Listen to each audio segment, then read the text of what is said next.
Last week டியூஸ்டேலேருந்தே எனக்கு மசாலா பூரி சாப்பிடணும் போல் இருந்துச்சு. நான் வீக்கெண்ட்காக தான் வெயிட் பண்ணிகிட்டு இருந்தேன். இப்போ கொஞ்ச நாளாக வீக்கெண்ட் மட்டும்தான் அந்த சீட் மீல்லாம் சாப்பிட்டுட்ருக்கேன். ஆனால் ஈவினிங் வரையில் வெயிட் பண்ணுறளவு எனக்கு பொறுமையே இல்லை. வீட்டில் இருக்கவங்கக்கிட்ட லஞ்சுக்கு பண்ணவா அப்படின்னு எல்லாரும் ஓகே அப்படின்ட்டாங்க. பெரிய பாப்பாவுக்கு இன்றைக்கி ஒரு எக்ஸாம் இருக்குது. காலையில் 7 மணிக்கு போனால் அப்படின்னா ஒரு 11:30 to 11:45 வீட்டுக்கு வந்துடுவா. சரி, அவளை பிக்கப் பண்ண முன்னாடி பண்ணி வச்சிடலாம் அப்படின்ட்டு தான் கொஞ்சம் சீக்கிரமாக ஸ்டார்ட் பண்ணிட்டேன்.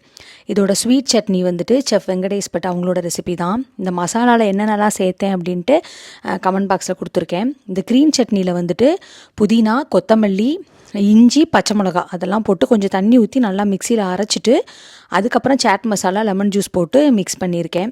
பாப்பாவை கூட்டிகிட்டு வந்ததுக்கப்புறம் அந்த மசாலாலாம் கொஞ்சம் திக்காயிருச்சு. அதனால் அதெல்லாம் ஹீட் பண்ணி பண்ணுற அளவுக்குலாம் பொறுமை இல்லை.